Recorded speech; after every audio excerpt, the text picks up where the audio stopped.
नमस्कार दोस्तों, पुराण मंथन चैनल में आपका स्वागत है।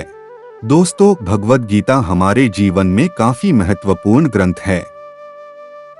गीता हमें जीवन के बारे में सच्चाई से परिचित कराता है।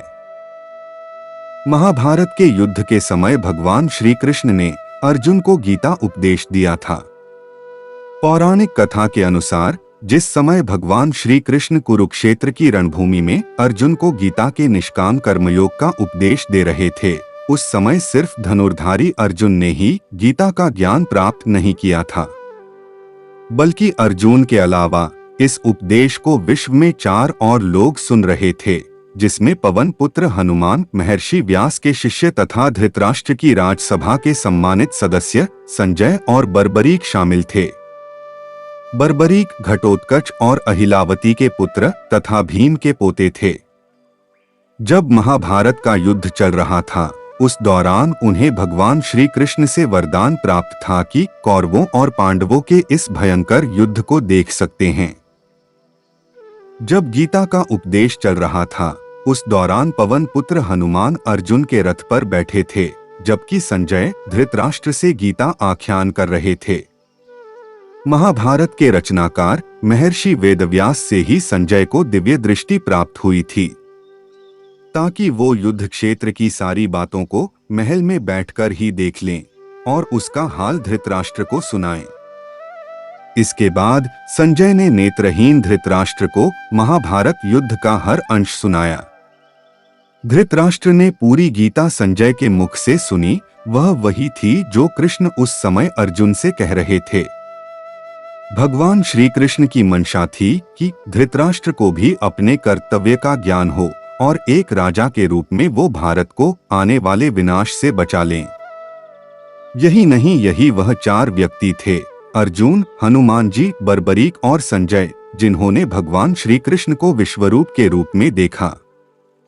10वें अध्याय के 7वें श्लोक तक भगवान श्री कृष्ण ने अपनी विभूति, योग शक्ति तथा उसे जानने के महात्म्य का संक्षेप में वर्णन किया है।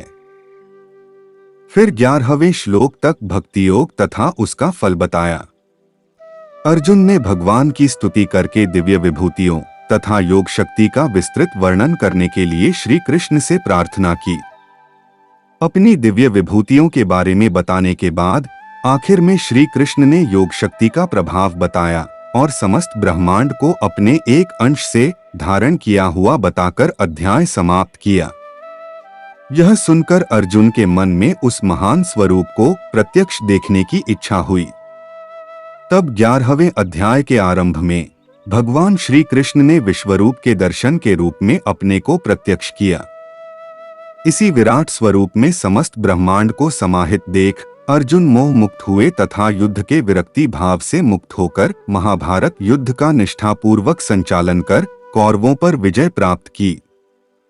श्रीमद् भगवत गीता का महत्व और जरूरत सारे विश्व के लिए है। भगवान कृष्ण की शिक्षाओं ने जीवन के बारे में अर्जुन के दृष्टिकोण और इस प्रकार उनके जीवन पथ को बदलने में मदद की। वैसे ही भगवद गीता का सार को समझना हमें प्रेरित कर सकता है और हमें जीवन में अच्छे मूल्यों की खेती करने में मदद कर सकता है। गीता कई सदियों पुरानी है। इसके हर शब्द में निहित तर्क और ज्ञान है। इसे एक कालातीत मार्गदर्शक बनाते हैं।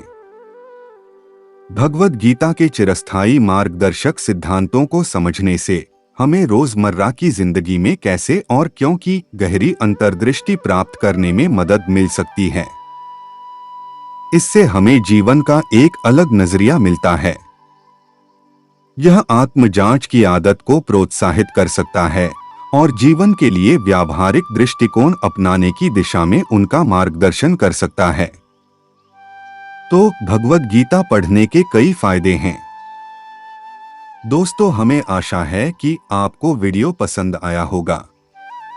ऐसी ही कथाएं सुनने के लिए चैनल को सब्सक्राइब करें, वीडियो को लाइक और शेयर करें। धन्यवाद। जय श्री कृष्ण।